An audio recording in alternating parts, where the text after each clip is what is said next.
اب ہم آپ کو حضرت ادریس علیہ السلام کے بارے میں بتاتے ہیں۔ ایک حدیث میں ہے کہ آدم اور شیس علیہ السلام کے بعد ادریس علیہ السلام پہلے نبی ہیں۔ ایک دوسری حدیث میں ہے کہ ادریس علیہ السلام پہلے نبی ہیں جنہوں نے قلم کے ذریعے لکھا اور لوگوں کو کتابت سکھائی۔ حافظ ابن کثیر نے ان کا حلیہ کچھ یوں بیان کیا ہے: پورا قد و قامت خوبصورت، ابرو، گھنی داڑھی، عمدہ اوصاف کے مالک، چوڑے کندھے، مضبوط ہڈیاں، دبلے پتلے، سرمگی چمکدار آنکھیں، گفتگو باوقار، خاموش پسند، سنجیدہ اور متی، چلتے ہوئے نظر نیچے، انتہائی فکر و غوص کے عادی، غصے کے وقت سخت غضبناک، باتیں کرنے میں شہادت کی انگلی سے بار بار اشارہ کرنے کے عادی۔ ادریس علیہ السلام شیس علیہ السلام کی شریعت پر عمل پیرا رہے۔ چونکہ ادریس علیہ السلام رسول بھی رہے، اس لیے اللہ کی طرف سے مستقل ان پر شریعت نازل ہوئی، جس کی تشریح و تفسیر کر کے لوگوں کو احکام الہی سے آگاہ فرماتے۔ ادریس علیہ السلام نے جب دیکھا کہ مفسدین ایمان والوں پر ظلم و زیادتی کر رہے ہیں، ان کا فساد بڑھتا جا رہا ہے اور سمجھانے کے باوجود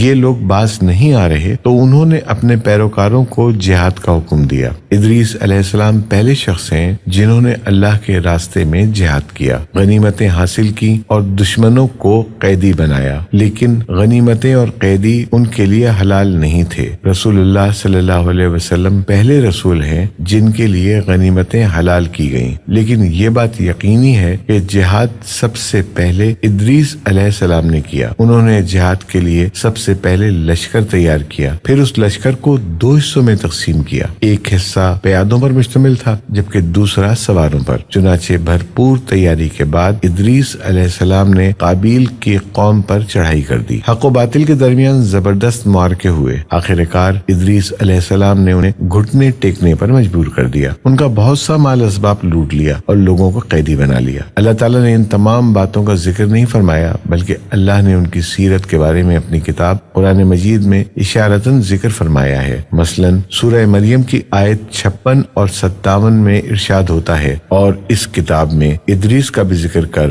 وہ بھی نیک کردار نبی تھے، ہم نے انہیں بلند مقام پر اٹھایا۔ ان کے بلند مرتبہ کے بارے میں بخاری اور مسلم میں حدیث موجود ہے کہ نبی اکرم صلی اللہ علیہ وسلم نے فرمایا: میں نے معراج کی رات 4تھے آسمان پر ادریس علیہ السلام سے ملاقات کی، وہ 4تھے آسمان پر بلند مقام پر فائز تھے۔ ابن جریر نے ایک روایت بیان کی ہے کہ وہ روایت اس بات کی وضاحت کرتی ہے کہ اللہ تعالیٰ کے ارشاد سے کیا مراد ہے، اس کا کیا مفہوم ہے۔ ابن جریر کے علاوہ دیگر بڑے بڑے مفسرین اور مورخین نے بھی اس روایت کا ذکر کیا ہے، لیکن اس کی کوئی صحیح سند نہ مل سکی۔ وہ روایت یہ ہے: ابن ابی حاتم وغیرہ نے اس روایت کو حلال بن یسار سے بیان کیا ہے۔ وہ کہتے ہیں: میری موجودگی میں ابن عباس رضی اللہ عنہما نے کعب رحمۃ اللہ علیہ سے پوچھا: کعب، ادریس علیہ السلام کے متعلق اللہ کے اس قول ہم نے انہیں بلند مقام پر اٹھا لیا کا کیا مطلب ہے؟ تو کعب رحمۃ اللہ علیہ نے جواب دیا: اللہ تعالیٰ نے ادریس علیہ السلام پر ایک مرتبہ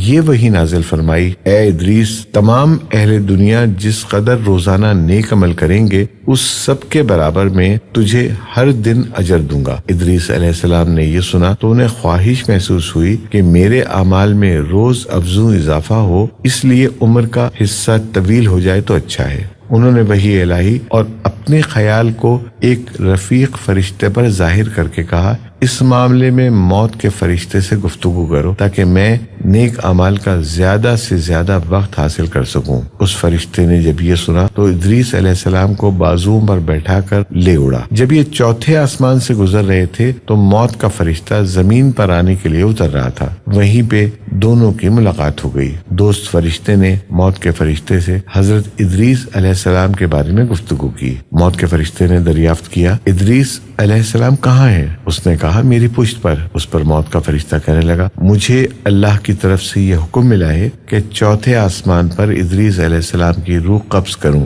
اس لیے میں سخت حیرت میں تھا، یہ کیسے ممکن ہے؟ چنانچہ موت کا فرشتہ ادریس علیہ السلام کے پاس آیا، ان سے اجازت طلب کی اور ان کی روح قبض کر لی۔ انبیاء کو یہ امتیاز حاصل ہے کہ فرشتہ ان کی اجازت کے بغیر ان کی روح قبض نہیں کر سکتا، اور رسول اللہ صلی اللہ علیہ وسلم کو تو یہ اختیار دیا گیا کہ آپ دنیا میں مزید رہنا پسند کریں تو رہ سکتے ہیں، یا پھر رفیق اعلیٰ کی رفاقت کو پسند کر لیں۔ آپ نے رفیق اعلیٰ کی رفاقت کو پسند فرمایا۔